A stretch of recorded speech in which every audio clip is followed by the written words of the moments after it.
The screaming cut through the Montana dawn like a blade through silk. Emma Watson dropped the milk pail, white liquid splashing across the muddy ground as she spun toward the sound. Her heart hammered against her ribs when she saw him, a mountain of a man collapsed face down beside Willow Creek, his massive frame motionless against the rocks. Blood pooled beneath his head, dark and thick, while the creek bubbled indifferently around his boots. This was exactly the kind of trouble she couldn't afford, the kind that found women like her when they were already drowning. But as her 8-year-old daughter Rosie peered out from behind the cabin door, eyes wide with fear and curiosity, Emma knew she was about to make a choice that would change everything. Before we jump back in, tell us where you're tuning in from. And if this story touches you, make sure you're subscribed, because tomorrow, I've saved something extra special for you. Emma's breath caught in her throat as she approached the stranger. He was enormous, easily the biggest man she'd ever seen, with shoulders broad enough to block out the morning sun. His leather chaps were torn and bloodied, his wide-brimmed hat lying crumpled several feet away in the creek bed. A thick beard covered his jaw, and even unconscious, he emanated a raw power that made every instinct scream at her to run. Men like this brought violence wherever they went, and violence was something Emma Watson had sworn off forever. She'd learned that lesson 3 years ago when her husband Tom died not from fever or accident, but from a bullet meant for someone else during a saloon fight in town. One moment, she'd been a rancher's wife with help running their small spread near Pine Ridge, and the next she was a widow with 2 children, barely keeping their heads above water.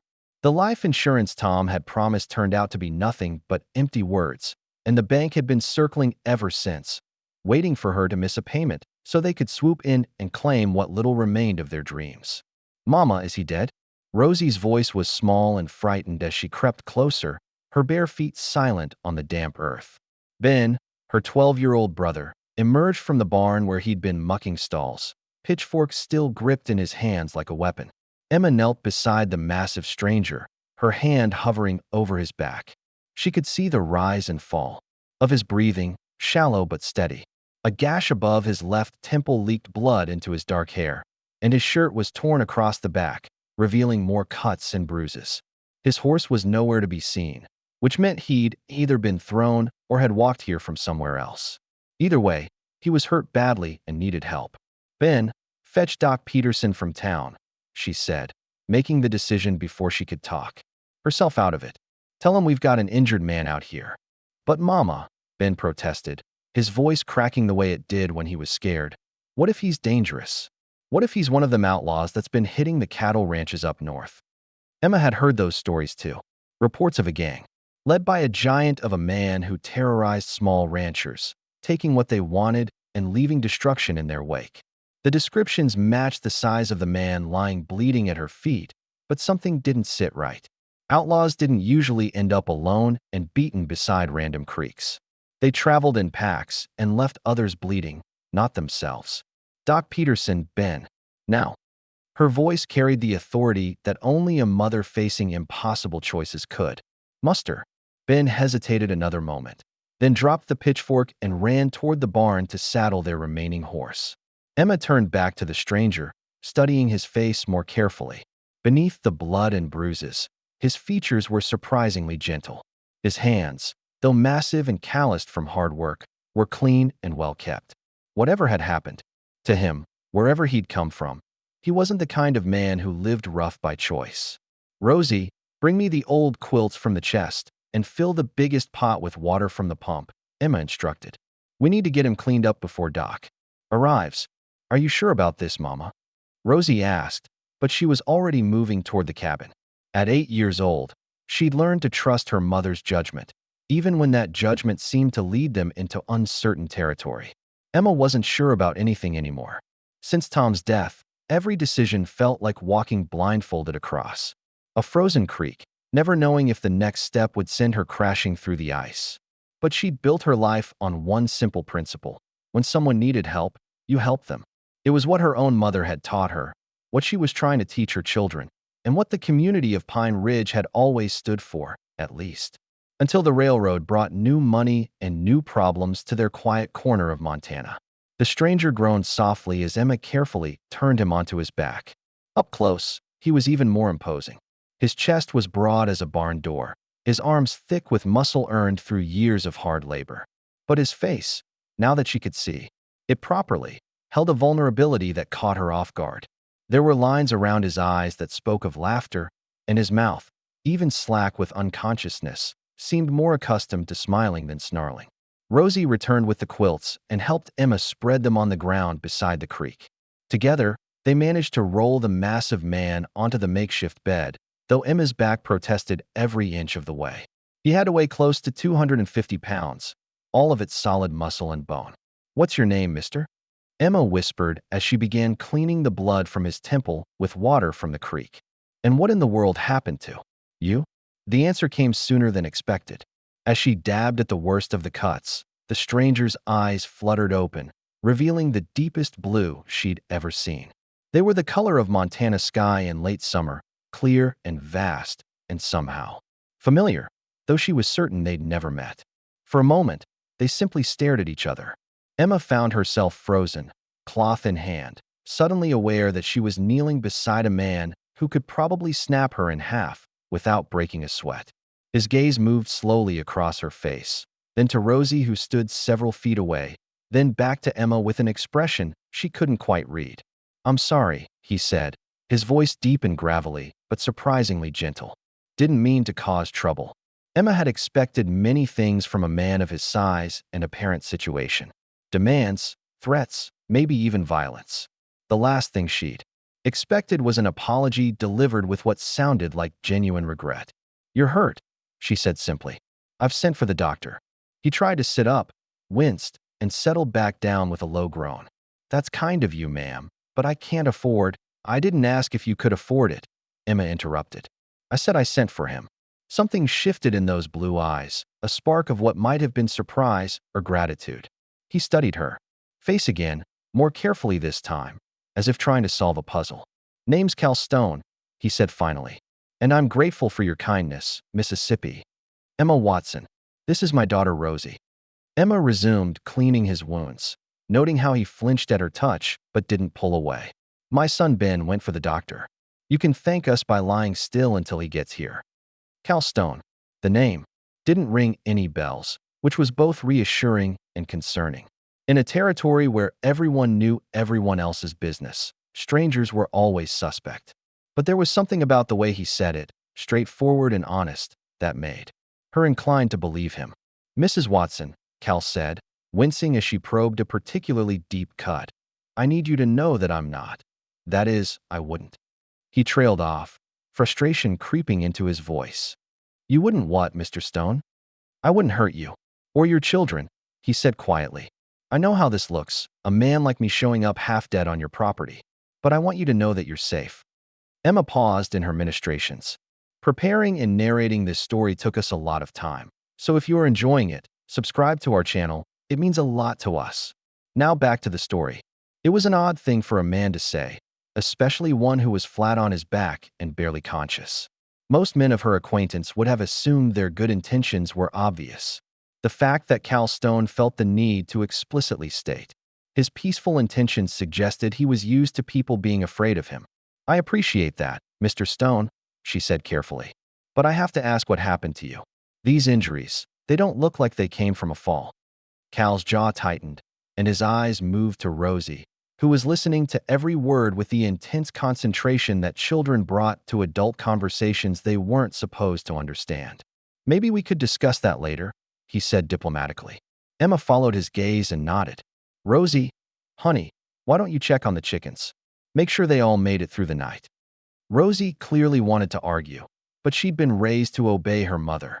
She trudged toward the chicken coop, casting longing glances back over her shoulder. "Now then, Mr. Stone," Emma said once they were alone, "what really happened?" Cal closed his eyes and was quiet for so long that Emma thought he might have lost consciousness again. When he finally spoke, his voice was heavy with something that sounded like shame. "There were 3 of them," he said. "They jumped me about 5 miles up the mountain pass. Took my horse, most of my gear, left me for dead. Robbers. Something like that." Cal's eyes opened again, and Emma caught a flash of something dangerous in their depths. "They seemed to know who I was, what I was carrying. Made it personal."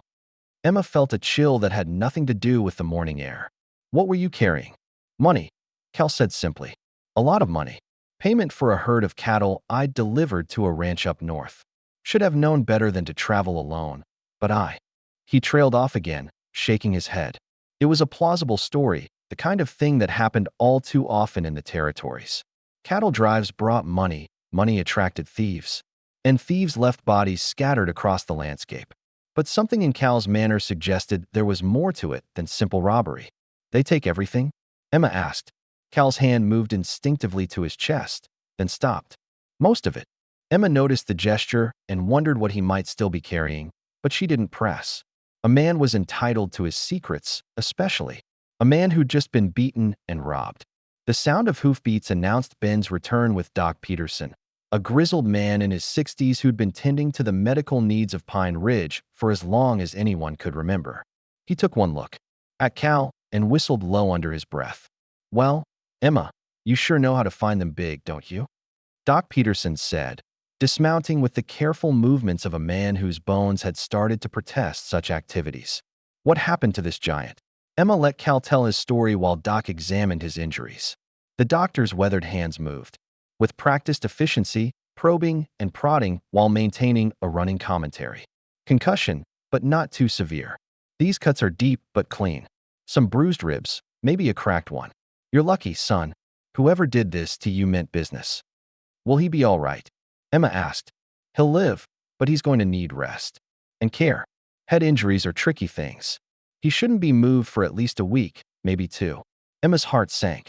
A week or 2 of feeding and caring for a stranger was a luxury she couldn't afford, especially not a stranger the size of Cal Stone. But the alternative was turning him out to die, and that wasn't something she could live with. I can pay for my keep, Cal said quickly, as if reading her thoughts. I wasn't completely cleaned out. We're not talking about payment, Emma said firmly. We're talking about practicalities. I've got a small place here, Mr. Stone. 2 children, limited resources.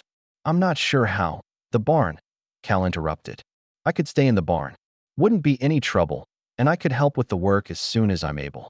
Doc Peterson looked between them with the expression of a man who'd seen enough of life to recognize a crossroads when he came upon one. Emma, he needs care. Proper food.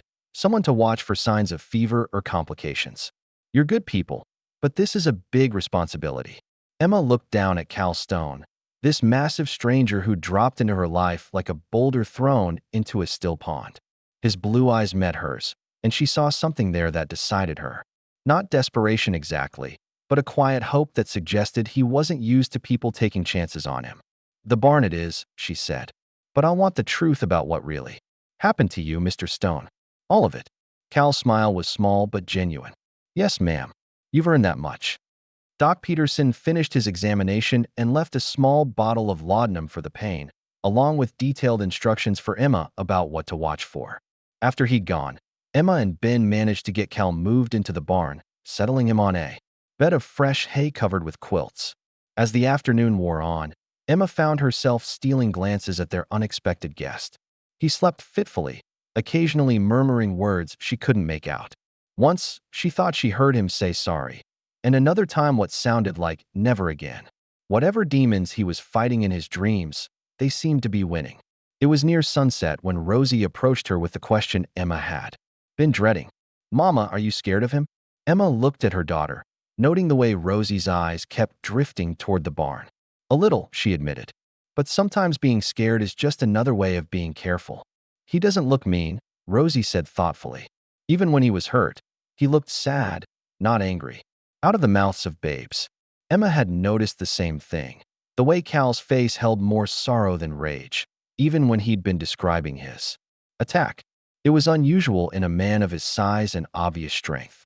Most men learned early to use intimidation as a tool, but Cal Stone seemed almost apologetic for the space he took up in the world. What do you think, Mama? Ben asked, joining them on the porch where they'd gathered to watch the sunset. Think he's telling the truth about what happened?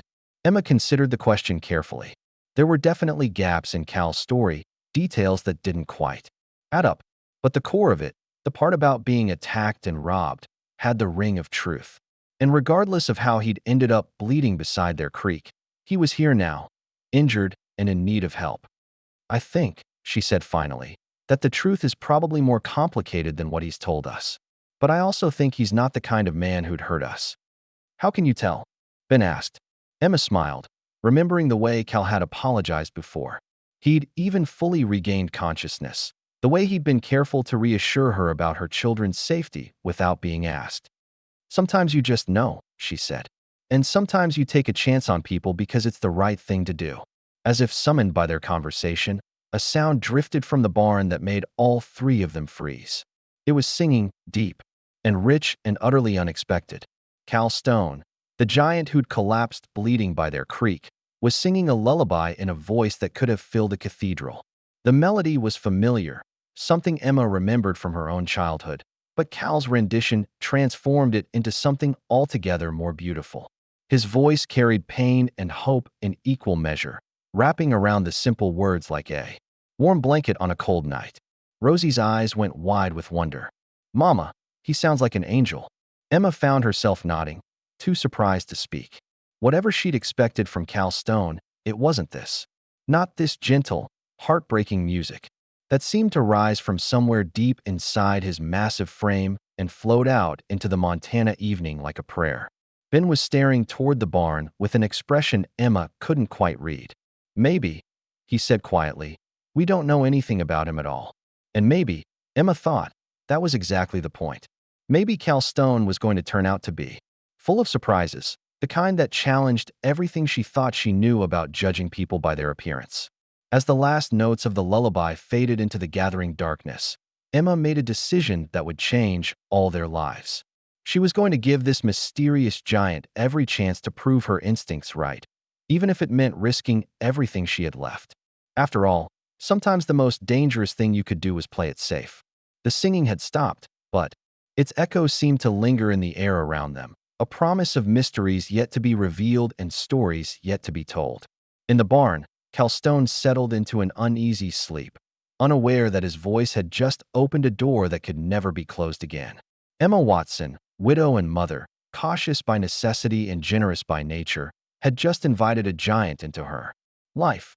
Whether that giant would prove to be a blessing or a curse remained to be seen, but one thing was certain: nothing would ever be the same again.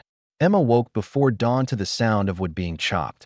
The rhythmic thock, thock, thock echoed across the yard with a precision that spoke of years of practice. She pulled on her robe and stepped onto the porch, expecting to find Ben at the woodpile, but instead saw Cal Stone's massive silhouette against the pale morning sky. He moved with surprising grace for a man of his size, each swing of the axe calculated and efficient despite the bandage still wrapped around his head. Mr. Stone, she called out, her voice sharp with concern. Doc Peterson said you needed rest. Cal paused mid-swing and turned toward her, the axe balanced easily in one enormous hand. Even in the dim light, she could see the sheepish expression on his face. Couldn't sleep, ma'am. Figured I might as well make myself useful. Emma walked closer, noting the neat pile of split logs already stacked beside the barn. He'd been at this for at least an hour, and the woodpile that had been her constant worry was now larger than it had been in months. You're supposed to be recovering from a head injury. I've had worse, Cal said quietly, then seemed to realize how that sounded. I mean, I feel fine. Better than fine, actually. There was something in his tone that made Emma study his face more carefully. The cuts were healing well, but there were older scars there too, faint lines around his eyes and a mark along his jaw that spoke of a life lived rough. She wondered again about his story, about the gaps and shadows in what he'd told her. You been splitting wood long? She asked, settling onto the porch steps. Cal resumed his work, but slower now, as if he was aware of her watching. Since I was about Ben's age. My pa believed in earning your keep, no matter how young you were. Where was this? Texas, mostly. We moved around a lot when I was growing up. Another swing, another perfectly split log. My pa was in the cattle business. Emma waited for him to elaborate, but Cal seemed disinclined to volunteer more information. She'd learned over the past 3 days that getting details from him was like pulling teeth, each small revelation carefully considered before being offered up. What about your mother? She pressed gently. Cal's rhythm faltered for just a moment. She died when I was 12. Fever took her during a bad winter. The pain in his voice was old but still raw, and Emma felt a familiar ache of recognition. Loss had a way of marking people, leaving invisible scars that never quite healed. She thought of Tom, of the way his absence still caught her off guard. Sometimes, like stepping into a room and expecting to find someone there. "I'm sorry," she said simply. Cal nodded his thanks and continued working. They fell into a comfortable silence, the steady rhythm of the axe punctuated by the morning sounds of the ranch waking up. Somewhere in the distance, a meadowlark called out its liquid song, and Emma found herself relaxing for the first time in weeks. It was a dangerous feeling, this sense of ease. She'd learned to be suspicious of comfort, knowing how quickly it could be snatched away. But there was something about Cal's presence that made the burdens feel lighter, as if his massive shoulders could carry more than just split wood. "Mama." Rosie's voice came from the doorway, still thick with sleep. "What's that noise?" "Mr. Stone is chopping wood," Emma explained. "Come here, sweetheart." Rosie padded over in her bare feet and climbed onto Emma's lap, watching Cal with undisguised fascination. At 8 years old, she had no memory of her father being strong enough to handle such heavy work. Since Tom's death, she'd grown accustomed to seeing her mother struggle with tasks that required more strength than Emma possessed. "He's really big," Rosie whispered, as if Cal might not notice her staring. "That he is," Emma agreed. "But remember what we talked about yesterday? About how people aren't always what they seem." Rosie nodded solemnly. She'd been thinking about the lullaby, Emma could tell. All of them had. It was hard to reconcile. The gentle voice that had floated from the barn with the intimidating figure wielding the axe. Cal finished with the current log and straightened, wiping sweat from his forehead. Despite the morning chill, the physical work had warmed him enough to shed his shirt, revealing a torso that looked like it had been carved from stone. But it was the scars that caught Emma's attention, a network of old wounds across his back and ribs that told a story of violence she didn't want to imagine. "Good morning, Miss Rosie," Cal said, pulling his shirt back on when he noticed them. "Watching. You sleep well." "Yes, sir," Rosie replied politely. "Did you sing any more songs?" Cal's face went red beneath his tan. "You heard that, did you?" "It was beautiful," Rosie said with the honesty that only children possessed. "Where did you learn to sing like that?" Cal looked uncomfortable with the attention, but he answered anyway. "My mother used to sing too. Me when I was about your age. I guess I picked it up from her." "Will you sing for us again sometime?" Rosie asked hopefully. "Rosie," Emma warned gently, "Mr. Stone doesn't have to entertain us." "I don't mind," Cal said, surprising them. "Both. Maybe tonight, if your mother says it's all right." Emma felt something warm unfold in her chest at the shy hope in his voice. It occurred to her that Cal Stone might be just as lonely as they were, just as hungry for the simple comfort of family. The realization made her want to know more about him, about what had brought such a gentle man to their doorstep. Ben emerged from the cabin, already dressed for the day's work. He stopped short when he saw the pile of split wood, his mouth falling open in amazement. "Did you do all that?" he asked Cal. "Seemed like it needed doing," Cal replied. "Hope you don't mind the help." Ben shook his head, still staring at the woodpile. Emma could see the wheels turning in her son's mind. Since his father's death, Ben had tried to take on the role of man of the house, but at 12, he was still too small for many of the heavy jobs. Having Cal's help was a relief Emma hadn't dared to hope for. "Could you teach me?" Ben asked suddenly. "How to swing an axe like that, I mean. I can split kindling, but the big logs always give me trouble." Cal glanced at Emma, clearly asking permission. She nodded, curious to see how he would handle teaching a boy. "The secret is letting the axe do the work," Cal explained, positioning Ben in front of a medium-sized log. "You don't need to muscle it through. Find the grain of the wood, aim for the natural weak spot, and let gravity help you." Emma watched as Cal patiently corrected Ben's stance, his huge hands gentle as he adjusted her son's grip on the axe handle. There was something deeply touching about seeing this giant of a man take such care with a child, especially a child who'd been trying so hard to fill his father's shoes. "There you go," Cal said as Ben successfully split his first log. "You've got good form. Just needs practice." Ben beamed with pride, and Emma felt her heart squeeze. She couldn't remember the last time she'd seen her son look so pleased with himself. Tom had been gone for 3 years, and while she'd tried to fill both parental roles, there were some things a mother simply couldn't provide. "Can we work on The fence after breakfast? Ben asked eagerly. The south pasture has some posts that are rotting through. If your mother doesn't mind, Cal said. But we should probably ask her what needs doing most. Emma found herself smiling at the way Cal deferred to her authority while still engaging with Ben as one worker to another. It was a delicate balance, one that showed both respect and understanding. The fence would be helpful, she admitted. I've been putting it off because I wasn't sure how to manage it on my own. We'll take care of it, Cal assured her. Won't we, Ben? Ben nodded enthusiastically, already planning their approach to the project. Emma watched the two of them, discussing tools and materials, and for a moment, she allowed herself to imagine what it might be like to have this kind of help regularly. The thought was both comforting and terrifying. After breakfast, Emma found herself alone with Cal while Ben went to fetch the tools they'd need for fence repair.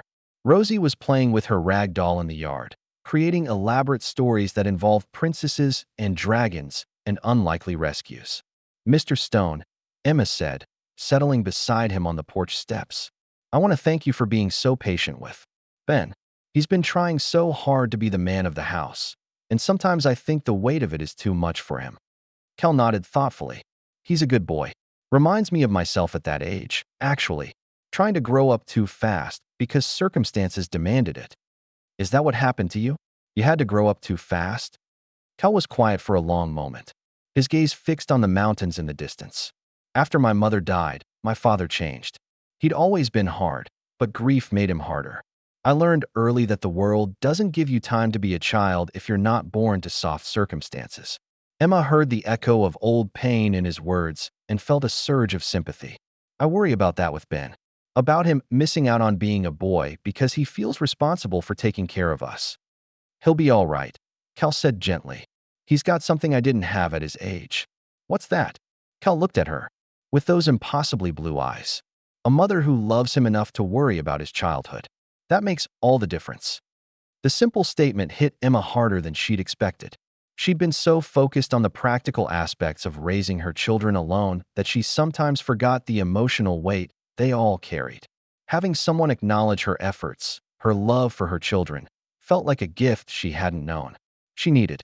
I do my best, she said quietly. I can see that, Cal replied. And so can they. Ben returned with an armload of tools, interrupting the moment, but not the warmth it had created. Emma watched as Cal stood and stretched, his movement fluid despite his size. There was something almost feline in the way he moved, a controlled power that suggested he was capable of much more than splitting wood and mending fences. As the men headed off to work on the fence, Emma found herself wondering again about Cal's past. The scars on his back, the careful way he spoke about his father, the practiced efficiency with which he handled both tools and people, all of it painted a picture of a man who'd lived through more than his share of trouble. But there was gentleness in him too, a kindness that showed itself in small gestures and quiet moments. The way he'd sung that lullaby, the patience he'd shown with Ben, the respect he consistently showed for her authority in her own home, all of it spoke to a character that had somehow survived whatever hardships had shaped him.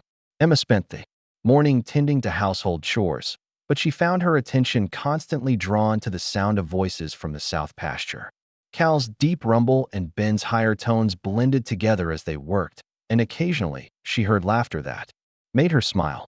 It was dangerous, this contentment. She'd learned to be wary of anything that felt too good to be true, because in her experience, it usually was. But for the first time in 3 years, she felt like they might actually be safe, as if Cal's presence had created a buffer between her family and the harsh realities of frontier life. The illusion shattered just after noon when Frank Miller rode up to the house. Emma saw him coming from a mile away, his black suit stark against the pale landscape. Miller was the kind of man who announced his presence without saying a word, everything about him calculated to intimidate. As the head of Pine Ridge Bank, he held the mortgages on half the property in the county, and he wielded that power like a weapon. She stepped onto the porch to meet him, wiping her hands on her apron and trying to project more confidence than she felt. Miller had been circling like a vulture for months, waiting for her to miss a payment or show any sign of weakness. She'd managed to stay current so far, but just barely. Mrs. Watson, Miller said, tipping his hat with mock courtesy. Beautiful day, isn't it? Mr. Miller, Emma replied evenly. What can I do for you? Miller's pale eyes scanned the property, taking in the freshly split wood, the repaired chicken coop, the general air of prosperity that Cal's presence had brought to the place. His expression soured slightly, as if he'd been hoping to find them in worse condition. I wanted to discuss your situation, Miller said, dismounting from his horse with deliberate slowness. Your mortgage payment is due next week. I'm aware of that, Emma said, and I'll have it ready as always. Will you? Miller's smile was cold and calculating. Because I've heard rumors that you've taken in a stranger. That's an interesting development for a woman who claims to be struggling financially. Emma felt her pulse quicken. I don't see how that's any of your business, Mr. Miller. Oh, but it is my business, Mrs. Watson. You see, when someone owes my bank money, everything they do becomes my business. And taking in strangers, well, that suggests you have resources you haven't mentioned. From the corner of her eye, Emma saw Cal and Ben approaching from the pasture. Cal had spotted Miller immediately, and there was something in his posture that suggested he recognized trouble. When he saw it, Ben stayed close to Cal's side, clearly picking up on the tension. Mrs. Watson doesn't owe your bank anything beyond her regular payments, Cal said as he drew near. His voice was calm, but there was steel underneath it. And those payments have been made on time every month. Miller turned to study Cal, his eyes widening slightly as he took in the other man's size. And you would be? Cal Stone, Cal replied evenly. A friend of the family. How interesting, Miller said, his tone suggesting it was anything but. And what exactly is the nature of this friendship, Mr. Stone? Emma saw Cal's jaw tighten at the implication, and she quickly stepped forward. Mr. Stone was injured and needed a place to recover. We're good neighbors here, Mr. Miller. We help each other. Good neighbors, Miller repeated, as if tasting the words. How very charitable of you, Mrs. Watson. Of course, charity is a luxury that people with debts can rarely afford. The payment will be ready, Emma said firmly. As it always is. Miller smiled his cold smile and remounted his horse. I'm sure it will be. But Mrs. Watson, I feel compelled to remind you that friendship can be expensive. Make sure you can afford the cost. With that cryptic warning, he rode away, leaving a wake of unease behind him. Emma watched until he disappeared over the ridge, her heart hammering against her ribs. What was that about? Ben asked, looking between his mother and Cal. Nothing for you to worry about, Emma said automatically, but she could see that Cal wasn't buying it any more than Ben was. Mrs. Watson, Cal said quietly, is there something you need to tell me about your financial situation? Emma hesitated, unsure how much to reveal. She'd grown accustomed to handling her problems alone, but Miller's visit had shaken her more than she wanted to admit. There had been something in his manner that suggested he was planning something, and she had a sinking feeling that Cal's presence had somehow provided Miller with the ammunition he'd been looking for. We manage, she said finally. We always manage. Cal studied her face for a long moment, and she had the uncomfortable feeling that he could see right through her careful composure. How much do you owe the bank? Cal, you don't need to. How much? He repeated, his tone gentle but implacable.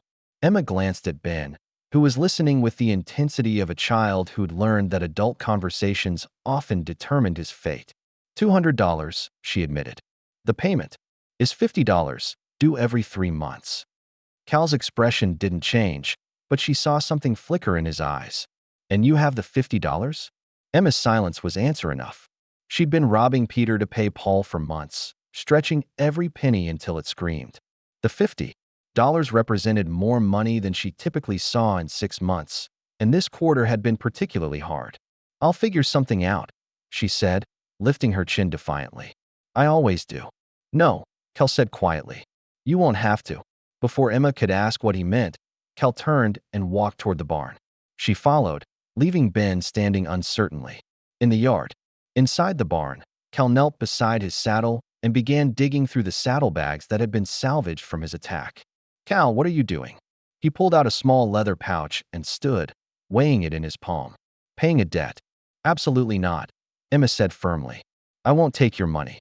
It's not charity, Cal said. It's payment for room and board, and medical care, and the use of your barn. You've more than earned your keep with the work you've done. Not enough to cover $200 worth of debt, Cal replied. He opened the pouch and poured its contents into his palm. Even in the dim light of the barn, Emma could see the glint of gold coins. Her breath caught in her throat. Cal, that's more money than most people see in a lifetime. You can't just, I can, and I will, Cal interrupted. Mrs. Watson, Emma, you saved my life. You took me in when you had every reason to turn me away. You fed me, cared for me, treated me like family. If I can help you keep your home, then that's what I'm going to do. Emma stared at the gold in his palm, her mind reeling. The coins represented more than just money. They represented security, a future for her children, freedom from the constant fear that had haunted her for 3 years. But they also represented questions she wasn't sure she wanted answered. Where did you get this? She asked quietly. Cal's hand closed around the coins. It's mine, honestly earned. That's not what I asked. For a moment, Cal didn't answer. When he finally spoke, his voice was heavy with old pain. I told you I was in the cattle business. What I didn't tell you is that I own one of the largest ranches in Texas, the Rocking Stone Ranch. This money is from the sale of a herd I delivered before I came north. Emma felt the world tilt sideways. You're rich. I suppose I am, Cal said simply. But money doesn't make a man, Emma. And it sure doesn't make a home. The implications of his revelation crashed over her like a wave. If Cal Stone was wealthy, then everything about his presence here took on a different meaning. Why would a rich man stay in a poor widow's barn? Why would he chop wood and mend fences when he could buy and sell her property 10 times over? I don't understand, she said.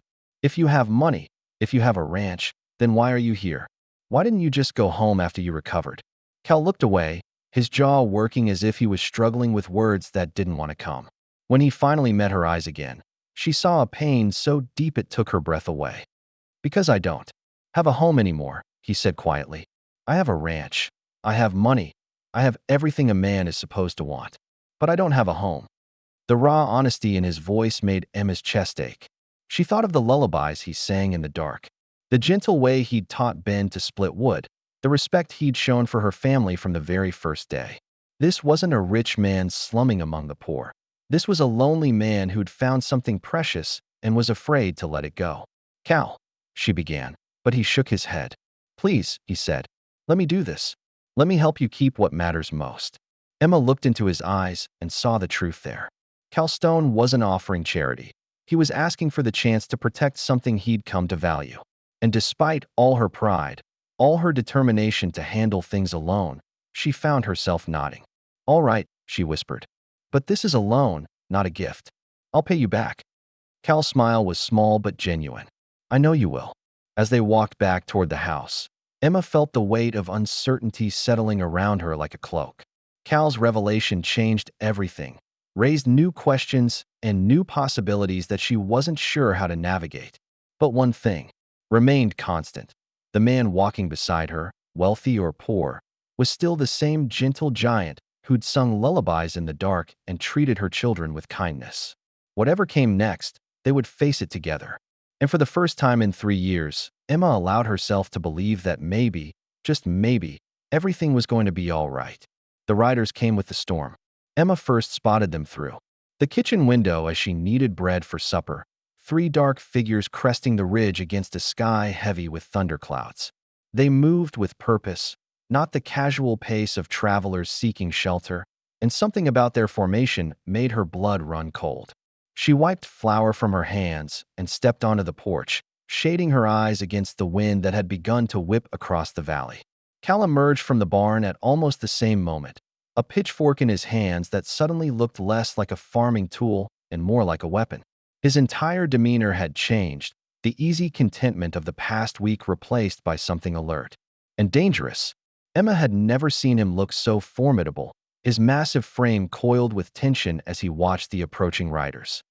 Ben, Cal called quietly, never taking his eyes off the horizon. Take your sister inside. Ben appeared from behind the chicken coop, a basket of eggs in his hands. What's wrong? Nothing that concerns you, son. Just get Rosie and go inside. With your mother.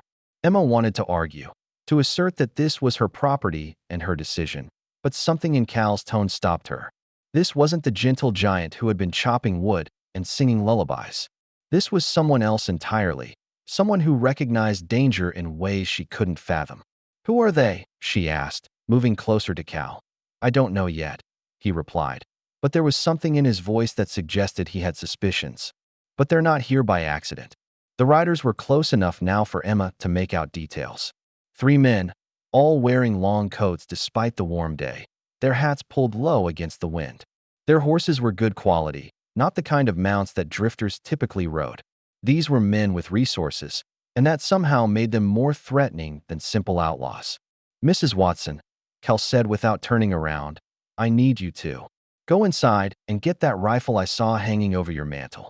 Load it, but don't show yourself unless I tell you to." "Cal, what's going on?" "Please," he said, and the urgency in his voice convinced her more than any explanation could have. "Trust me." Emma hurried inside, her heart hammering as she reached for Tom's old Winchester. Her hands shook as she loaded the cartridges, muscle memory from countless hunting trips with her late husband guiding her movements. Through the window, she could see Cal standing motionless in the yard, the pitchfork now held like a spear. The riders reined in about 50 feet from the house, close enough to talk, but far enough to retreat quickly if needed. The leader was a lean man with a graying beard and eyes like chips of flint. He sat his horse with the confidence of someone accustomed to getting his way through intimidation. "Stone," the man called out, his voice carrying easily across the distance. "Been looking all over creation for you." Cal's grip tightened on the pitchfork. "Morrison, can't say I'm surprised. Boss man ain't too happy with you." Morrison continued, conversationally. "Says you took something that belongs to him." "I took what was mine," Cal replied. "Same as always." Morrison chuckled, but there was no humor in the sound. "See, that's where we got a disagreement. Boss thinks different. Thinks maybe you got confused about ownership." Emma pressed closer to the window, trying to understand the undercurrents of the conversation. These men clearly knew Cal, and whatever their history, it wasn't friendly. The casual way they spoke of ownership and disagreement made her skin crawl. "Tell Garrison I'm done with his games," Cal said. "Tell him to find someone else to do his dirty work." "Now that's where you're wrong, Stone. See, you don't get to just walk away. Not after what you cost him in Amarillo." The name Amarillo seemed to hit Cal like a physical blow. Emma saw his shoulders tense, saw his free hand clench into a fist. Whatever had happened in Amarillo, it was still a raw wound. "That wasn't my fault," Cal said quietly. "He knew the risks when he sent me. Didn't stop you from taking his money, though, did it?" Morrison's voice hardened. "Or from disappearing with information that belongs to him. I earned that money, and you know it. As for the information, Garrison can go to hell." Morrison's 2 companions shifted in their saddles, hands moving closer to their guns. Emma realized with growing horror that this conversation was building toward violence, and her children were caught in the middle of it. "Boss figured you might be difficult," Morrison said. "That's why he sent us with a message. You come back. Willing, or we drag you back. Your choice. And if I refuse?" Morrison's smile was cold as winter. "Well, that pretty little setup you got here might suffer some unfortunate accidents. Fires happen. Cattle get spooked. People get hurt." The threat hung in the air like smoke, and Emma felt rage surge through her veins. Whatever Cal's past, whatever he'd done or failed to do, these men had no right to threaten her family. She shifted the rifle in her hands, ready to step onto the porch if needed. "You touch this family, Morrison, and I'll kill you," Cal said, his voice so quiet it was almost a whisper. "That's not a threat. That's a promise." "Big words from a man standing alone with a farming tool," Morrison replied. "But here's the thing, Stone. You ain't got no choice in this matter. Boss wants what you took, and he wants you back under his thumb. The easy way or the hard way, that's up to you." Cal was silent for a long moment, weighing his options. Emma could see the conflict playing across his face, the terrible choice between protecting her family and facing whatever demons he'd been running from. "Give me until morning," Cal said finally. "I'll ride out with you then." "Now that's more like it," Morrison said, relaxing slightly in his saddle. "Boss said you'd see reason eventually. But understand this," Cal continued, his voice gaining strength. "If any harm comes to this family, if I so much as hear that you've been back this way, I'll hunt you down and finish what we started." "In Amarillo." Morrison's face darkened. "You always were too big for your britches, Stone. Maybe it's time someone cut you down a size." "Maybe," Cal agreed. "But not today, and not here." The standoff stretched on for several heartbeats, tension crackling in the air like lightning. Finally, Morrison gathered his reins and backed his horse a few steps. "Dawn," he said, "don't make us come looking for you." The three riders turned and galloped away, disappearing over the ridge as quickly as they'd come. Cal stood motionless in the yard until they were completely out of sight, then slowly let the pitchfork drop to his side. Emma burst through the door, the rifle still clutched in her hands. What was that about? Who were those men? Cal turned to face her, and she was shocked by the defeat in his eyes. "My past," he said simply. "Come to collect what it's owed." "Cal, you have to tell me what's going on. Those men threaten my children." "I know," Cal said, his voice heavy with guilt. "And I'm going to make sure they can't follow through on those threats. By going with them. By letting them take you." Cal looked toward the ridge where the riders had disappeared. "It's the only way to keep you safe." Emma felt something fierce and protective rise in her chest. "Like hell it is." Cal's eyes widened slightly at her language, but she didn't care. She'd been pushed around by men in fancy suits and men with guns, told what she could and couldn't do, what she could and couldn't afford. She wasn't about to stand by and watch the best thing that had happened to her family in years get dragged away by thugs. "Emma, you don't understand," Cal began. "Then explain it to me," she demanded. "Tell me who those men are and what they want with you." Cal was quiet for so long that Emma thought he might refuse to answer. When he finally spoke, his voice was thick with old shame. "I used to work for a man named Vincent Garrison," he said. "Rich cattle baron down in Texas. Powerful enough to buy judges and politicians. Mean enough to use that power however he pleased." "What kind of work?" Cal's jaw worked as if the words were fighting him. "The kind that good men don't talk about. The kind that leaves marks on your soul." Emma waited, sensing that pushing him would only make him retreat further. Around them, the first drops of rain began to fall, fat droplets that kicked up dust where they landed. "Garrison had a way of finding men who had nothing left to lose," Cal continued. "Men who'd do anything for money, for purpose, for the chance to feel powerful. I was one of those men after my mother died, after my father drank himself to death. Garrison gave me work, gave me a reason to get up in the morning." "What kind of work?" Emma asked again, more gently this time. "Intimidation mostly. Convincing people to sell their land, to pay their debts, to keep their mouths shut about things that weren't their business. I was good at it. Big enough to scare people without having to hurt them, most of the time." Emma felt her heart sink. The image of Cal as Garrison's enforcer didn't fit with the gentle man who'd been teaching her son to split wood, but she forced herself to listen. "I told myself I was just doing a job," Cal went on. "That it was business, nothing personal. But Garrison had ways of making things personal. Ways of making sure you couldn't walk away even when you wanted to." "What happened in Amarillo?" Cal flinched as if she'd struck him. "Garrison sent me to collect a debt from a family there. Widow woman with 3 kids, not much different from you. Her husband had borrowed money to save their ranch, died before he could pay it back." The parallel wasn't lost on Emma, and she felt a chill that had nothing to do with the approaching storm. "I was supposed to convince her to sell, to take whatever Garrison offered and disappear. But when I got there, when I saw those kids..." Cal's voice trailed off. "What did you do?" "I paid off her debt myself," Cal said quietly.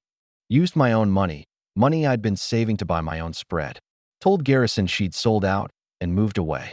And he found out. Eventually. Morrison was the one who figured it out, tracked the woman down and discovered what I'd done. Garrison was furious. Said I'd cost him not just the money, but the principle of the thing. Can't have your enforcers growing soft," he said. Emma began to understand the web that Cal had been caught in. "So you ran." "I tried to quit first. Told Garrison I was done, that I wanted out. He laughed at me. Said a man like me doesn't get to just walk away from a man like him. Said there were too many secrets, too many dirty jobs that I could testify about if I ever got a conscience." The rain was falling harder now, drumming against the roof and turning the dust to mud. Emma pulled Cal toward the porch, not wanting the children to overhear this conversation. "That's when you took something from him," she said. "It wasn't a question." Cal nodded grimly. "Garrison kept records. Names, dates, amounts. Insurance. He called it, in case anyone ever tried to cross him. I took those records when I left. That's what Morrison meant about information. Those records could destroy Garrison, put him in prison, ruin every crooked deal he's got running." But they could also get a lot of innocent people killed if they fell into the wrong hands. Emma studied Cal's face, seeing the weight of responsibility he carried. Where are they now? Hidden, Cal said. Somewhere safe. Somewhere Garrison. We'll never find them. But he'll keep sending men after you. Until he gets what he wants, yes. Emma felt the full scope of the problem settling over her like a lead blanket. Cal wasn't just running from his past. He was carrying information that made him perpetually valuable to a dangerous man. As long as those records existed, as long as Cal remained free, he would be hunted. There has to be another way, she said. Some way to end this without you going back to him. Cal's smile was sad and tired. I've been looking for that way for 2 years, Emma. There isn't one. Men like Garrison don't negotiate. They take what they want and destroy what they can't have. What about the law? Couldn't you turn those records over to a marshal or a judge? With what proof that they're real? With what guarantee that Garrison hasn't already bought whatever law I might approach? He's got influence from Texas to Montana, Emma. Money and fear go a long way toward ensuring loyalty. Emma paced the length of the porch, her mind racing. There had to be something they could do, some way to fight back that didn't involve Cal sacrificing himself to protect them. What if you didn't go back? She asked suddenly. What if we fought them here? Cal shook his head. You don't understand what you're up against. Morrison and his men, they're just the beginning. If I don't go willingly, Garrison will send more. And more after that. He'll turn this place into a battlefield, and your children will be caught in the crossfire. So you're just going to give up? Let them take you? I'm going to do what I should have done from the beginning, Cal said firmly. Face the consequences of my choices without dragging innocent people down with me. Emma felt tears of frustration. Prick at her eyes. You're not the same man who worked for Garrison. You've changed. Have I? Cal's voice was bitter. Or am I just a killer with better manners? You saved a widow and her children in Amarillo, Emma said fiercely. You've spent the last week helping us, protecting us, being kind to my children. That's not the action of a killer. It's the action of a man trying to buy his way out of hell, Cal replied. But some debts can't be paid off with good intentions. Thunder rumbled overhead, and the rain began to fall in earnest. Emma watched the water cascade off the porch roof, thinking of all the times she'd stood in this same spot feeling helpless and alone.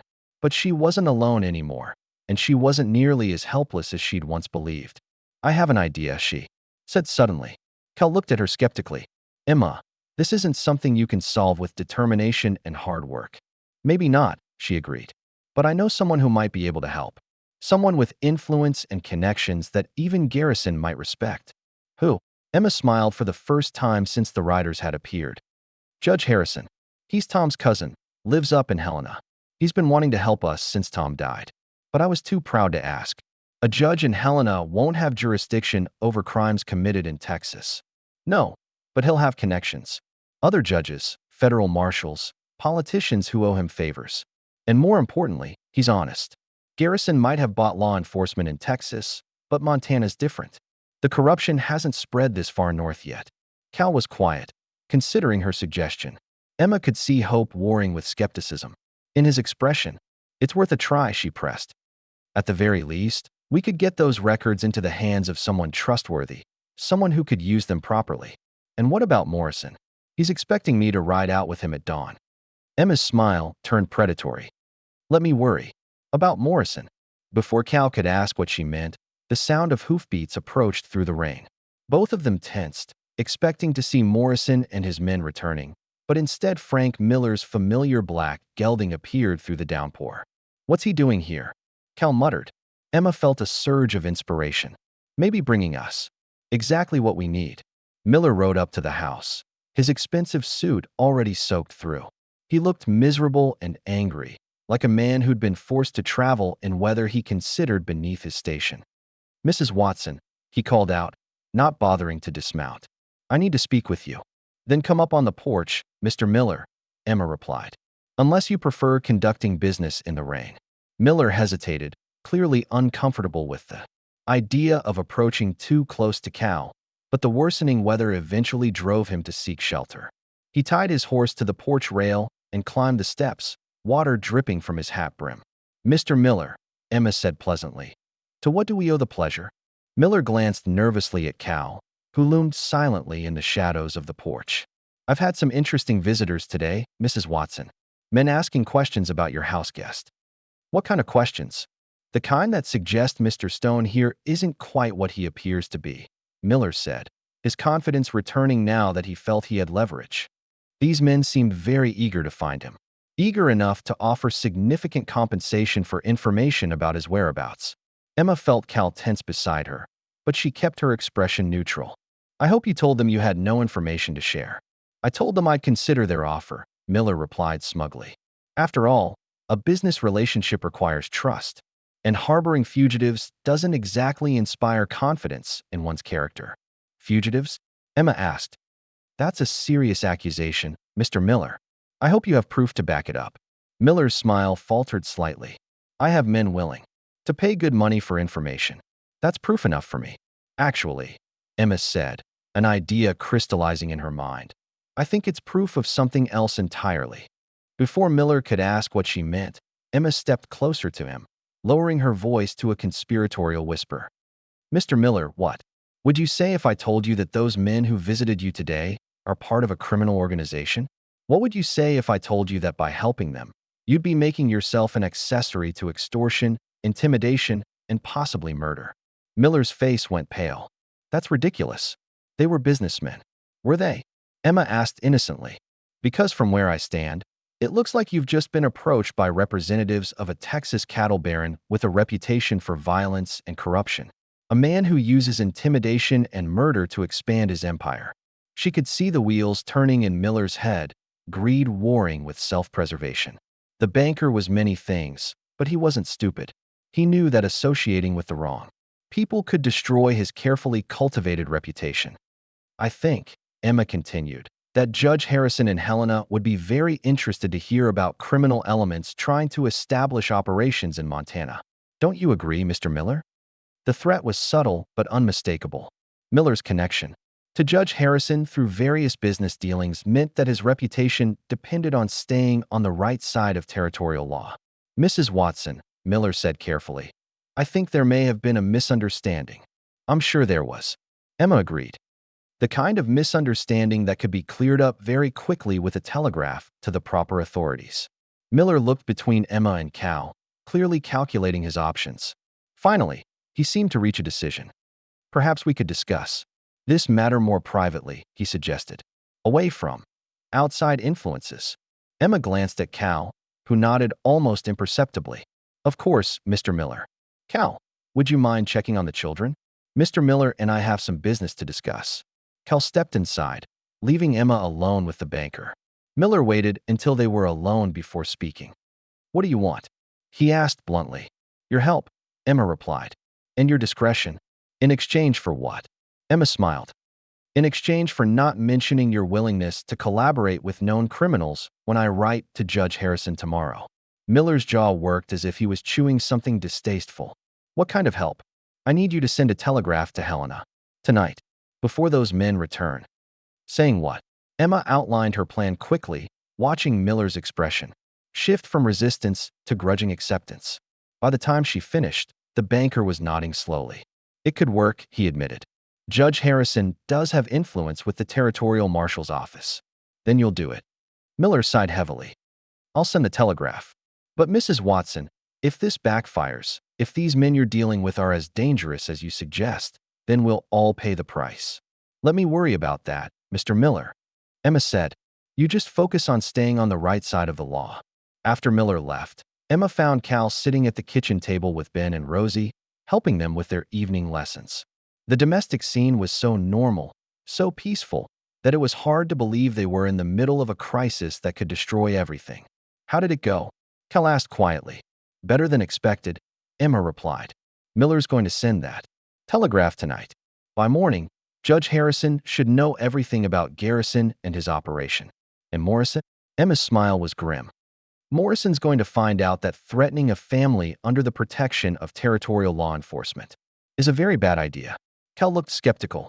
Emma, these aren't the kind of men who are intimidated by badges and warrants. Maybe not, Emma agreed. But they are the kind of men who understand consequences. And if Judge Harrison moves fast enough, Morrison and his friends are going to find themselves facing consequences they never imagined. As night fell and the storm continued to rage outside, Emma felt a cautious optimism growing in her chest. For the first time since Cal had arrived, she felt like they might actually have a chance to win this fight. It wouldn't be easy, and there were still dangers ahead, but they were no longer facing this alone. Whatever happened at dawn, they would meet it together. And sometimes, Emma had learned, that made all the difference in the world. Dawn broke gray and cold over Pine Ridge, the storm having passed, but leaving behind a world washed clean and glistening with moisture. Emma stood at the kitchen window, watching the eastern ridge where Morrison and his men would appear. She'd been awake most of the night, listening to the rain and planning for what was to come. Cal had barely slept either, she could tell, though he'd pretended otherwise when she checked on him in the barn. The sound of approaching horses came earlier than expected, not from the east where Morrison's men had disappeared, but from the north along the main road from town. Emma's heart lifted when she recognized the lead rider, Marshal Thomas Brennan, his silver badge catching the morning light even at this distance. Behind him rode 3 deputies and, to Emma's surprise, Judge Harrison himself. Cal emerged from the barn at the sound of hoofbeats, moving with the careful alertness of a man who'd learned not to trust unexpected visitors. When he saw the marshal's party, his shoulders relaxed slightly, but Emma could still see the tension in every line of his body. "Mrs. Watson," Marshal Brennan called out as he reined in near the porch. "We received an urgent telegram last night. Something about threats made against your family?" "Marshal Brennan," Emma replied, stepping outside to greet them. "Thank you for coming so quickly." Judge Harrison dismounted with the careful movements of a man in his 60s, his kind eyes taking in the scene with the sharp intelligence that had made him one of the most respected jurists in the territory. "Emma, my dear, Tom would be proud of how you've handled this situation." "Uncle Harrison," Emma said, using the childhood name that had always come naturally. "I wasn't sure you'd be able to come personally. When I received word that criminals from Texas were threatening my family, nothing could have kept me away," Harrison replied firmly. "Now, where are these men who've been causing trouble?"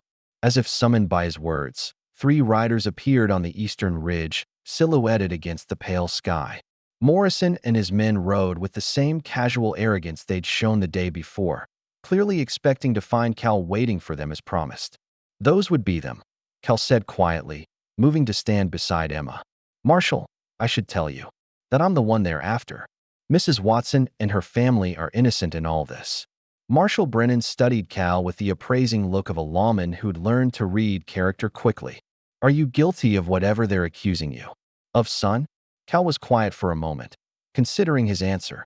"I'm guilty of a lot of things, Marshal, but not the things they'll claim." "Then we'll sort it out proper," Brennan said simply. "With law and evidence, not threats and intimidation." Morrison and his men rode into the yard with the same swagger they displayed the day before, but Emma noticed their confidence falter when they saw the badges and official presence waiting for them. Morrison's eyes narrowed as he took in the scene, clearly calculating whether to proceed or retreat. "Well, Stone," Morrison called out, reining in his horse. "Got yourself some friends, I see." "Mr. Morrison, I presume," Marshal Brennan said, stepping forward. "I'm Marshal Brennan, Territorial Law Enforcement.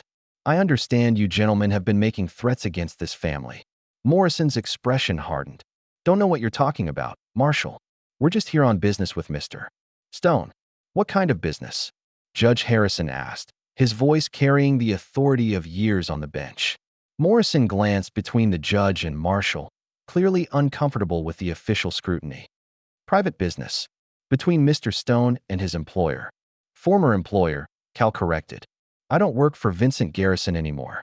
"See, that's where you're wrong," Morrison said, his hand moving closer to his gun. "Boss says a man doesn't get to just quit. Says you took something that belongs to him." Marshal Brennan stepped forward, his own hand resting casually on his weapon.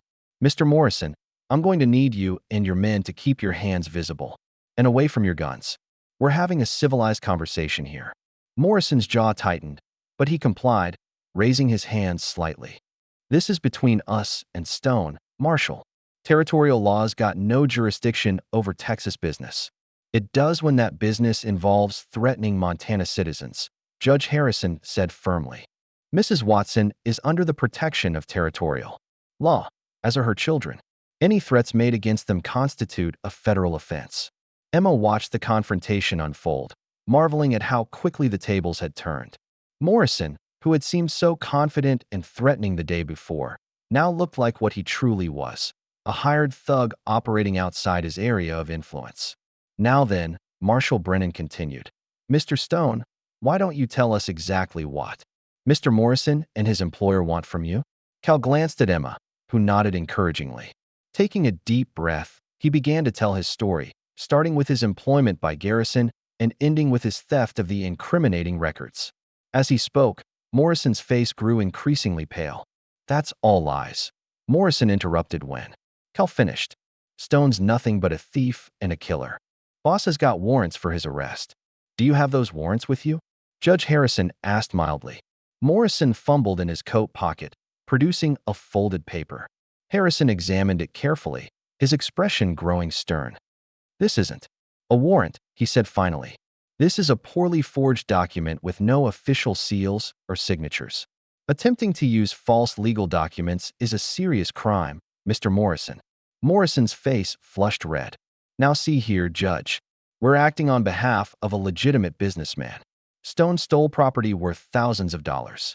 What property specifically? Marshal Brennan asked. Morrison hesitated, clearly realizing the trap he was walking into. Business documents, records and such. Records of what? The marshal pressed. Private business dealings, Morrison said weakly. Emma stepped forward, sensing the moment was right. Marshal, perhaps you should know that Mr. Stone has offered to turn those records over to proper authorities. It seems they contain evidence of criminal activity. Cal looked at her in surprise, but she met his gaze steadily. They discussed this possibility during the long night, though Cal had been reluctant to commit to it. Is that true, Mr. Stone? Judge Harrison asked. Cal nodded slowly. Yes, sir.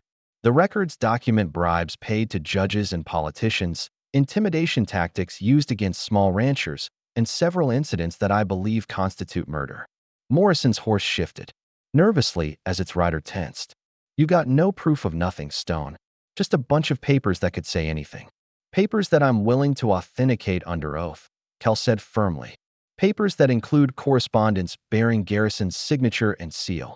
Emma felt a surge of pride at the strength in Cal's voice. This was the moment of his true transformation. The choice between self-preservation and doing what was right. Where are these records now? Marshal Brennan asked. Hidden in a safe place, Cal replied. But I can retrieve them within a day's ride. Now hold on, Morrison said, his veneer of civility finally cracking. Boss ain't gonna stand for this. You people don't know what you're messing with. Actually, we do, Judge Harrison said calmly. I've been in correspondence with federal authorities about Mr. Garrison's activities for some time. They've been waiting for exactly this kind of evidence. Morrison's eyes went wide with shock and growing fear. Emma realized that Harrison had been more prepared for this confrontation than she'd imagined. You've been investigating Garrison? Cal asked. For months, Harrison confirmed. His influence has been spreading northward, and we've had reports of his methods from other territories. Your testimony and those records could be the key to ending his criminal enterprise permanently. Morrison looked around desperately, clearly realizing that the situation had spiraled far beyond his control. This is all very interesting, but we got legal rights here. We came for Stone, and we ain't leaving without him. Actually, you are, Marshal Brennan said quietly. You're leaving now, and you're not coming back. If I see you in this territory again, I'll arrest you for making terroristic threats and attempted extortion. You can't do that, Morrison protested. I can and I am, Brennan replied. You have 1 hour to get across the territorial line. After that, you're considered fugitives from justice. Morrison's hand twitched toward his gun, and Emma felt her breath catch. For a moment, violence hung in the air like smoke from a fire. Then Morrison seemed to remember that he was outnumbered and outgunned, facing trained lawmen rather than frightened civilians. This ain't over, Stone, Morrison said through gritted teeth. Boss has got a long reach and a longer memory. Tell your boss that his reach doesn't extend into Montana, Judge Harrison said firmly. And remind him that federal authorities will be very interested in any further attempts to intimidate witnesses. Morrison wheeled his horse around, motioning for his men to follow. You're making a mistake, All of you. Garrison don't forgive, and he don't forget. Neither do we, Marshal Brennan replied. 1 hour, Morrison. Don't test me. The 3 men rode off at a gallop, disappearing over the ridge in a cloud of dust and wounded pride. Emma felt her knees go weak with relief, the tension of the past day finally catching up with her. Is it really over? She asked. This part is, Judge Harrison said gently. But Mr. Stone, you'll need to testify before a federal grand jury. Are you prepared for that? Cal looked at Emma, then at Ben and Rosie, who had emerged from the house to watch the confrontation. I'm prepared to do whatever it takes to make sure Garrison can't hurt anyone else. It won't be easy, Marshal Brennan warned. Men like Garrison have resources, lawyers, influence. The trial could take months. I understand, Cal said, but I can't keep running forever. And I won't let him threaten this family again. Emma felt something warm bloom in her chest at his words. Cal wasn't just choosing to do the right thing. He was choosing to stay and fight for them. There is one complication, Judge Harrison said carefully. Mr. Stone, your testimony will be invaluable, but you'll need to be available for questioning, depositions, and eventually trial. You can't simply disappear again. I don't intend to, Cal said, looking directly at Emma. If Mrs. Watson will have me, I'd like to make Pine Ridge my permanent home. Emma felt her heart skip a beat. Cal, you don't have to. Yes, I do, he interrupted gently. Emma, these past weeks have been the happiest of my life. Not because I was hiding from my past, but because I found something worth building. A future for. Ben stepped forward, his young face serious. Does this mean you're staying for good? Cal knelt down to Ben's level. If your mother agrees, and if you and Rosie want me to, then yes. I'd like to stay for good. Rosie clapped, her hands together. Can you teach me more songs? Cal's laugh was rich and warm. I can teach you all the songs I know, little one. Emma looked around at the scene, her children beaming with joy, Cal kneeling in the mud but looking happier than she'd ever seen. Him, Judge Harrison, and Marshal Brennan smiling with the satisfaction of justice well served. For the first time in years, everything felt right with the world. Mr. Stone, she said formally, then smiled. Cal, I think Pine Ridge could use a good man who's willing to work hard and sing lullabies. Cal stood and moved closer to her, his blue eyes serious. Emma, I need you to understand what you're agreeing to. I'm not a perfect man. I've done things I'm not proud of, made choices that will haunt me forever. We all have, Emma replied. The question is what we choose to do going forward. I choose to spend every day proving I'm worthy of the trust you've shown me, Cal said. I choose to protect this family with everything I have. And I choose to love you, if you'll let me. Emma felt tears prick at her eyes. Cal Stone, are you proposing to me in front of a federal judge and a territorial marshal? Cal's grin was boyish and endearing. I suppose I am. Unless you think that's presumptuous. I think, Emma said, stepping closer and taking his massive hands in hers, that it's about time. Judge Harrison cleared his throat diplomatically. Perhaps we should give you folks some privacy to discuss this properly. Marshal Brennan and I need to get back to town to begin the legal proceedings anyway. Uncle Harrison, Emma said, turning to face him. Would you be willing to perform a wedding ceremony? Harrison's face lit up with joy. My dear, nothing would make me happier. When? Cal asked. Emma looked around at her family, at the home they'd built together through struggle and determination, at the man who dropped into their lives like a gift from heaven. How about Sunday? That gives us time to prepare, and it's fitting to start. A new life on the Lord's Day. Sunday it is, Harrison agreed. I'll ride back out Saturday evening. As the judge and marshal prepared to leave, Emma found herself swept up in a whirlwind of plans and preparations. There would be a dress to alter, food to prepare, neighbors to invite. But underneath all the practical concerns was a deep sense of rightness, as if all the pieces of her life were finally falling into place. That evening, as Cal sat on the porch teaching Rosie a new lullaby while Ben practiced his wood-splitting nearby, Emma allowed herself to dream about the future. There would be challenges ahead, she knew.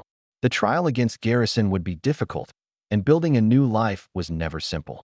But they would face it all together as a family. The sun was setting over the mountains, painting the sky in shades of gold and crimson. Cal's voice rose and fell with the ancient melody, Rosie's sweet soprano joining in on the chorus. Ben's axe fell in steady rhythm, each swing more confident than the last. And Emma Watson, soon to be Emma Stone, felt her heart fill with a contentment she'd never thought possible. She'd expected brutality from the giant cowboy who'd collapsed by their creek. Instead, she'd found gentleness, strength, and a love that transformed them all. Sometimes, she reflected, the most beautiful things came disguised as the most frightening. Sometimes the biggest risks led to the greatest rewards. And sometimes, when you opened your heart to help a stranger, you discovered that the stranger was really coming home. 3 months later, Emma Stone stood in the same spot on the porch, watching her husband teach their son advanced techniques for fence repair while their daughter picked wildflowers for the supper table. The trial had been everything Judge Harrison had predicted: long, difficult, and emotionally draining. But Cal had testified with courage and honesty, and Vincent Garrison was now serving a life sentence in federal prison. The nightmares had faded, replaced by dreams of the future they were building together. Cal had used his considerable resources to expand their ranch, but more importantly, he brought a sense of security and joy that no amount of money could buy. As the sun set behind the mountains and Cal's voice rose in the evening lullaby that had become their family tradition, Emma smiled and placed her hand on her growing belly. Their new baby would be born into a world of love and music, protected by a father who'd learned that true strength lay not in intimidation, but in tenderness. The giant cowboy had kept his promise. He'd proven himself worthy of their trust every single day, and Emma knew he always would. Some stories, she'd learned, really did have happy endings. 5 years had passed since the morning Cal Stone first collapsed beside Willow Creek, and Pine Ridge had grown in ways that no one could have predicted. What had once been a struggling frontier settlement now bustled with the activity of a thriving community, its prosperity built not on the promise of railroad money or mining claims, but on something far more valuable: the simple act of neighbors helping neighbors. Emma Stone stood in the doorway of the new schoolhouse, watching her husband lift their youngest daughter, 3-year-old Grace, onto his shoulders so she could ring the brass bell that called the children to their morning lessons. The sound echoed across the valley, clear and sweet, drawing youngsters from farms and ranches for miles around. It was a sound that spoke of hope and future, of a community that valued learning above all else. Grace giggled with delight as she pulled the rope, her small hands barely able to manage the weight of the bell. Cal steadied her with one massive hand while using the other to wave at the approaching children. At nearly 40 now, his hair showed touches of silver at the temples, but his strength remained undiminished. If anything, the years had only added to his presence, giving him the dignity that came with purpose fulfilled and promises kept. "Careful now, little flower," Cal murmured to Grace as he lifted her down. "Don't want you falling and worrying your mama." "I'm not worried," Emma called out, though her smile betrayed the gentle lie. Motherhood had taught her that worry was simply love wearing work clothes, always present but rarely acknowledged. Grace has her father's sense of balance.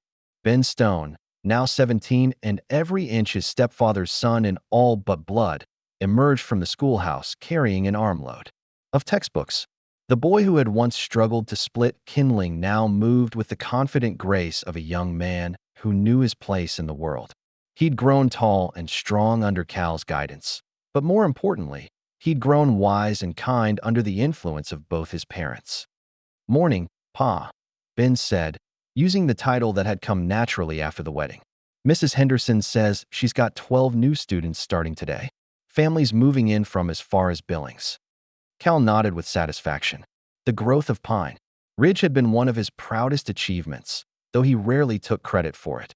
When word had spread about the federal prosecution of Vincent Garrison and his criminal empire, other victims had come forward.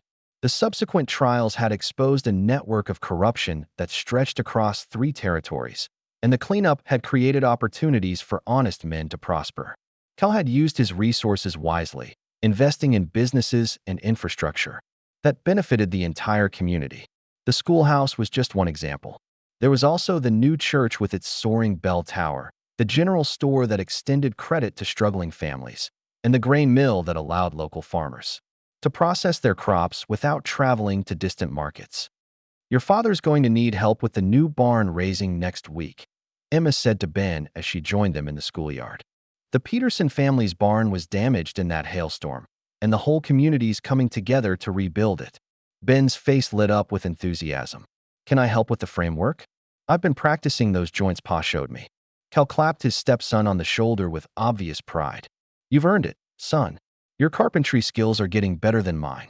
Emma watched the exchange with the deep contentment that had become her natural state. The worried, frightened woman who had once barely scraped by was now the wife of one of the most prosperous and respected men in the territory. But the change went far deeper than material circumstances. She felt safe in a way that had nothing to do with money and everything to do with being loved completely and without reservation. Rosie came running across the schoolyard, her blonde braids flying behind her as she hurried to join them. At 13, she was blossoming into a young woman of remarkable beauty and intelligence, but she remained the same sweet-natured child who had once insisted they couldn't leave a stranger to die in the snow. Mama, Mrs. Henderson wants to know if you can help with the Christmas pageant this year, Rosie said breathlessly. She says you have the best voice in Pine Ridge for directing the choir. Emma laughed.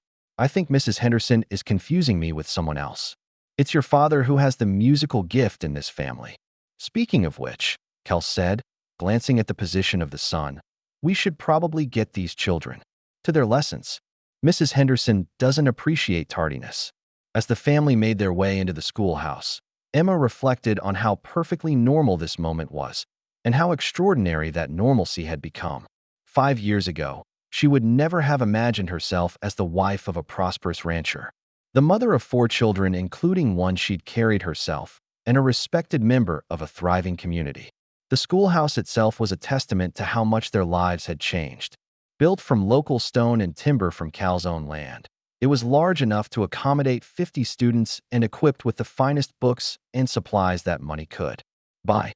Cal had insisted on sparing no expense, arguing that education was the foundation upon which all other prosperity rested.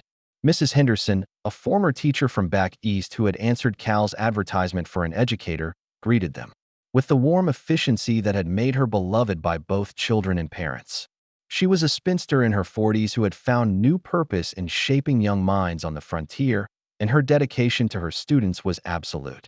Good morning, Mr. and Mrs. Stone, she said formally, though her eyes twinkled with genuine affection. Grace, I believe your primer is waiting on your desk. Grace clapped her hands together and ran to join the other youngest students, her enthusiasm for learning already evident despite her tender age. Emma had been amazed to discover that Cal, despite his lack of formal education, was a natural teacher who could explain complex ideas in simple terms that even small children could understand. I'll pick them up at 3, Emma told Mrs. Henderson. Cal and I have to ride out to the Sullivan place this afternoon. Their youngest has been sick, and I promised Margaret I'd bring some of that willow bark tea. Such a blessing to have a healer in the community, Mrs. Henderson replied. Between your remedies and Doc Peterson's medical knowledge, we're fortunate indeed. Emma had discovered her gift for healing quite by accident, starting with the herbs she'd used to treat Cal's injuries that first day. Word had spread about her skill with natural remedies, and she'd found herself called upon more and more frequently to help with everything from childhood fevers to difficult births. It was work that gave her deep satisfaction, a way of giving back to the community that had embraced her family so completely. As they left the schoolhouse and walked toward the main street of Pine Ridge, Emma marveled at the transformation of the town. Where once there had been a single dusty road with a few scattered buildings, there was now a proper main street lined with thriving businesses. The bank, under new management since Frank Miller's retirement, was a model of honest dealing. The general store carried goods from as far away as San Francisco. The hotel welcomed travelers and drummers who brought news and commerce from the wider world. At the center of it all stood the church that Cal had built as a wedding gift for Emma. It was constructed of the same local stone as the schoolhouse, with stained glass windows that caught the morning light and threw rainbows across the interior. The bell tower could be seen from miles away, a beacon that welcomed travelers and reminded residents that they belonged to something larger than themselves. I need to stop by the telegraph office, Cal said as they walked. Judge Harrison sent word that he has news about the final settlements from the Garrison trials. The aftermath of Vincent Garrison's downfall had taken years to resolve completely. The criminal enterprise he'd built had tentacles reaching into dozens of communities across 3 territories, and unraveling it all had been a massive undertaking. Cal's testimony had been crucial, but so had his willingness to help other victims come forward and tell their stories. The telegraph office was one of the newer additions to Pine Ridge, connecting the growing town to the wider world with the speed of electricity.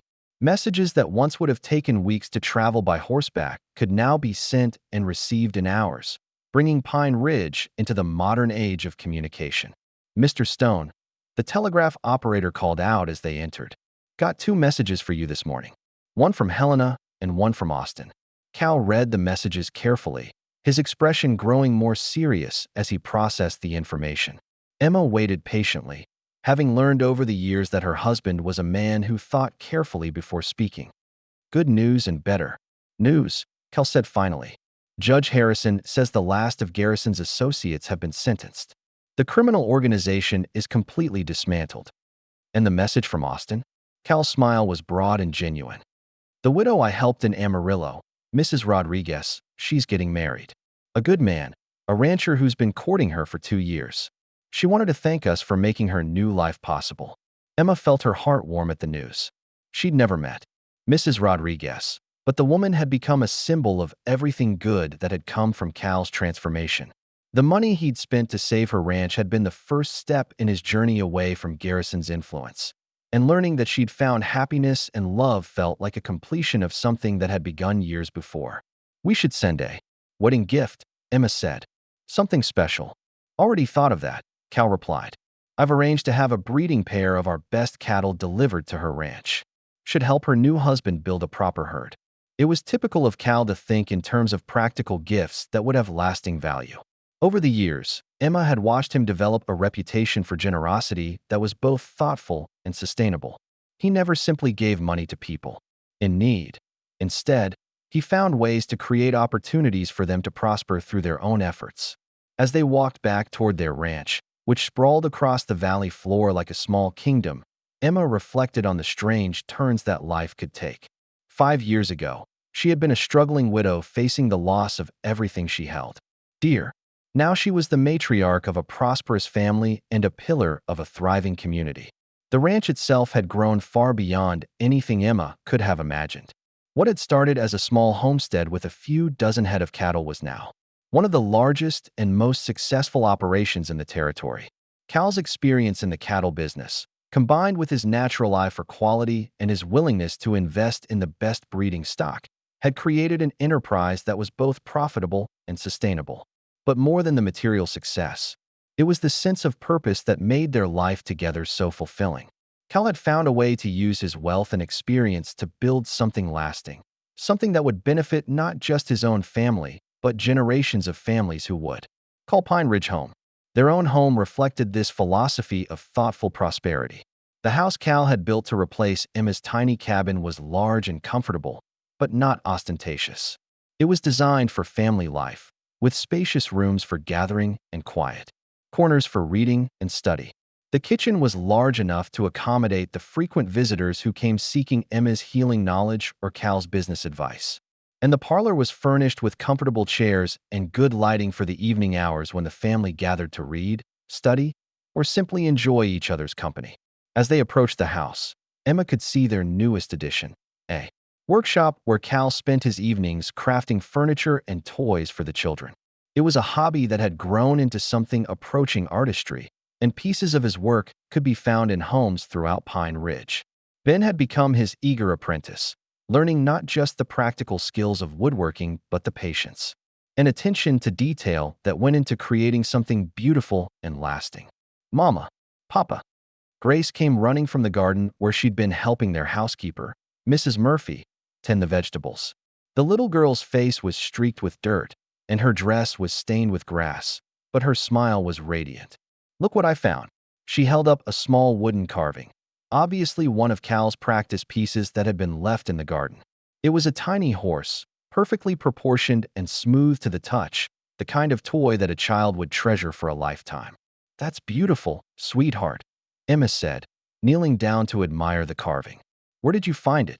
"Under the apple tree," Grace said solemnly. "I think the fairy folk left it for me."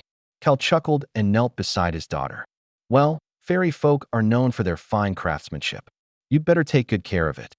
Grace nodded seriously and tucked the little horse into her pocket. At 3 years old, she lived in a world where magic was as real as sunshine, and her parents saw no reason to discourage such innocent wonder. Mrs. Murphy emerged from the garden, her Irish accent lending music to her words. Mrs. Stone, there's a pot of stew on the stove and fresh bread cooling on the counter. Will you be wanting dinner served in the dining room today? The kitchen will be fine, Mrs. Murphy, Emma replied. We're family here, not lords and ladies. Mrs. Murphy smiled with approval. She'd come to work for the Stones 2 years earlier, a war widow seeking a new start in the territories. Like so many others, she'd found not just employment, but a place to belong in the extended family that Emma and Cal had created. As they settled around the kitchen table for their midday meal, Emma looked around at the faces gathered there and felt the familiar surge of gratitude that still caught her by surprise. Grace was babbling happily about her fairy horse while she attempted to manage her soup spoon with the determined concentration of a 3-year-old. The older children would join them when school let out, filling the house with the cheerful chaos that had become their daily rhythm. I've been thinking, Cal said as he buttered a piece of Mrs. Murphy's excellent bread, about the future of Pine Ridge, about what happens when we're gone. Emma felt a little chill at his words, though she knew he wasn't being morbid. Cal was a man who planned for every contingency, who thought in terms of generations rather than seasons. What do you mean? She asked. I mean that what we've built here is bigger than just our family, bigger than just our lifetime. The school, the church, the businesses, the community spirit, all of it needs to be protected and preserved for the people who come after us. Emma nodded thoughtfully. It was a conversation they'd had before, usually in the quiet evening hours when the children were asleep and they could speak freely about their hopes and concerns.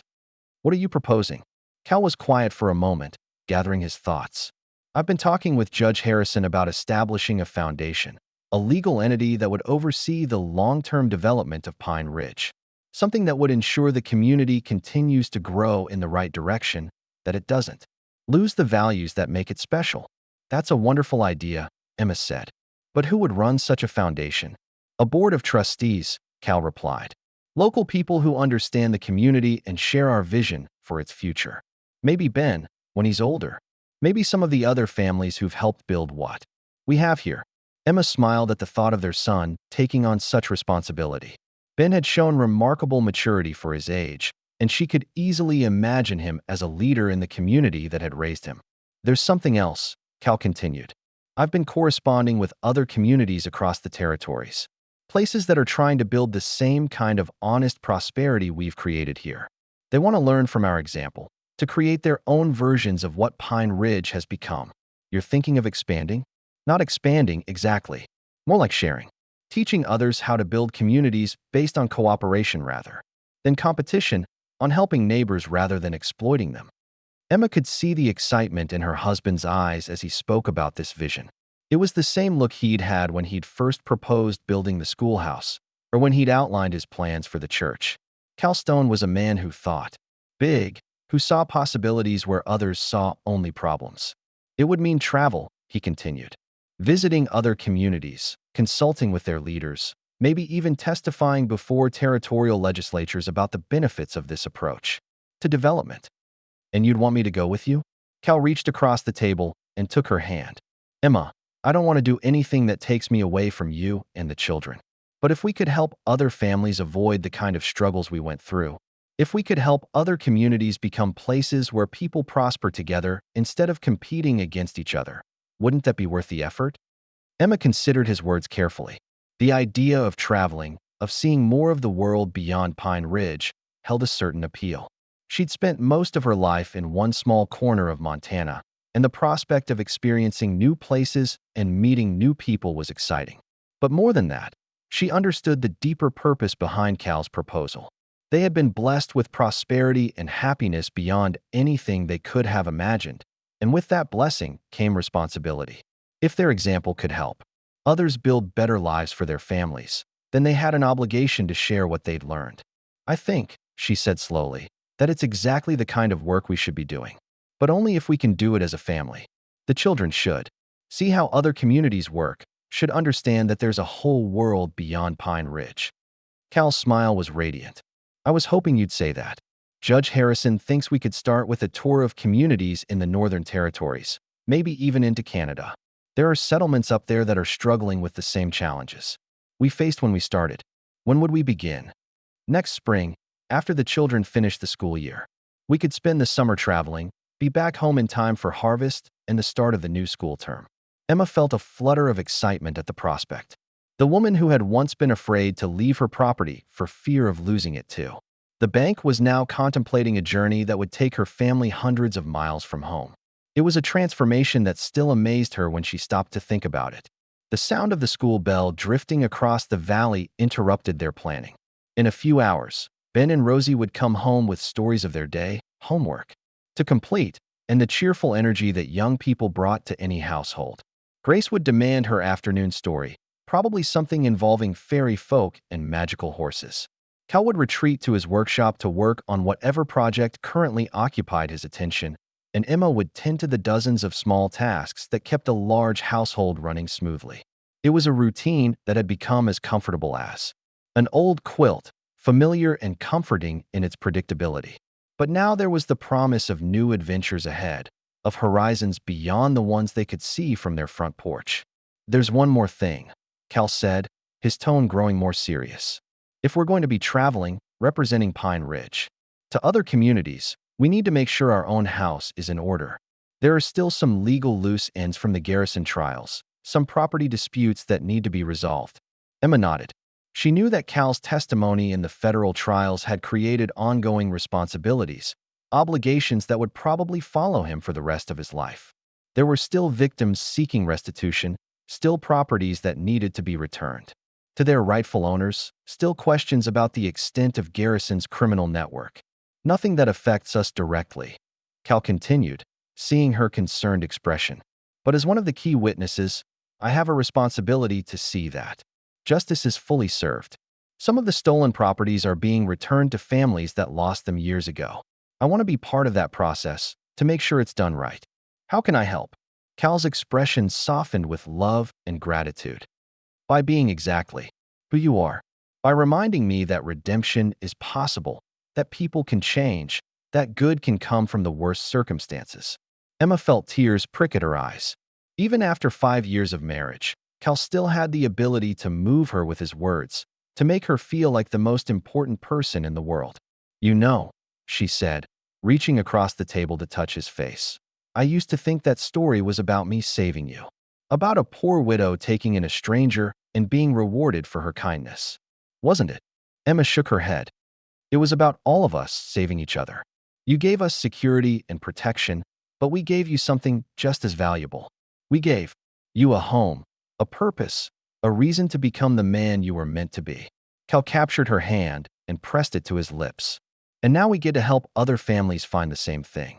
Other communities, other people who are looking for a better way to live. As the afternoon sun slanted through the kitchen windows, casting golden light across the table where they sat planning their future, Emma felt the same sense of wonder that had filled her heart on the morning Cal Stone first collapsed beside Willow Creek. Life had a way of surprising you, of taking you places you never expected to go and showing you possibilities you never knew existed. The giant cowboy who had once terrified her with his size and mysterious past was now the foundation of everything good in her life. The children who had once helped her drag a stranger into their barn were now young people preparing to make their own mark on the world. The struggling homestead that had once faced foreclosure was now the heart of a prosperous ranch and a thriving community. And the woman who had once lived in fear of what tomorrow might bring was now planning a journey that would take her family across territories and into adventures she couldn't yet imagine. As evening fell and the family gathered for dinner, as Cal's voice rose in the lullaby that had become their nightly tradition, as the children shared the events of their day and made plans for tomorrow, Emma Stone smiled and counted her blessings. She had expected brutality from the giant cowboy, but instead she had found love. She had expected struggle and hardship, but instead she had found prosperity and joy. She had expected to face the future alone, but instead she had found a partner who would stand beside her through whatever challenges lay ahead. Some stories, she had learned, really did have happy endings. And sometimes, if you were very lucky, the ending was really just the beginning of something even more wonderful. 25 years had passed since that fateful morning when Cal Stone collapsed beside Willow Creek, and now Emma stood on the same porch where she'd once watched for threats on the horizon. But today, she watched for something entirely different. The arrival of her grandchildren for the annual family reunion that had become Pine Ridge's most celebrated tradition. The woman who gazed across the valley bore little resemblance to the frightened widow who had once scraped by on determination alone. At 62, Emma Stone carried herself with the quiet dignity of someone who had faced life's storms and emerged victorious. Her hair was silver now, pulled back in the elegant style that had become her signature, and her hands showed the gentle wear of decades spent healing others and nurturing her family. Cal emerged from the house behind her, moving with the careful deliberation of a man in his 70s who had learned to respect the wisdom of age. His massive frame had softened somewhat over the years, but his presence remained commanding. The silver in his hair caught the morning light, and his blue eyes still held the kindness that had first captured Emma's heart. "They're coming up the road now," Cal said, placing his hands on Emma's shoulders. "Ben's wagon is in front, and I can see Rosie's carriage right behind him." Emma smiled, her heart filling with the anticipation that had become as regular as breathing. 3 times a year, their extended family gathered at the ranch. For Christmas, for the harvest celebration, and for this special weekend in early summer when the wildflowers painted the meadows in brilliant colors. Ben Stone had grown into the man his stepfather had always believed he could become. At 42, he was the mayor of Pine Ridge and the president of the Stone Foundation, the organization that had helped establish dozens of thriving communities across the Western Territories. His own children, ranging in age from 8 to 20, were living proof that the values Cal and Emma had instilled could be passed down through generations. Rosie had married a doctor from Helena and spent her life bringing modern medicine to frontier communities. Her husband, Dr. William Carson, had learned to combine his formal medical training with Emma's knowledge of traditional healing, creating a practice that served both body and spirit. Their 4 children had inherited their parents' dedication to service, with the eldest already studying to become a teacher. But it was Grace, their youngest, who had perhaps surprised them all the most. The little girl who had once believed in fairy folk had grown into a woman of remarkable business acumen.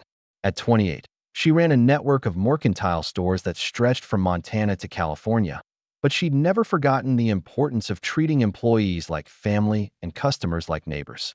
"Look at that," Cal said, pointing toward the approaching wagons. "Must be 15 grandchildren coming up that road."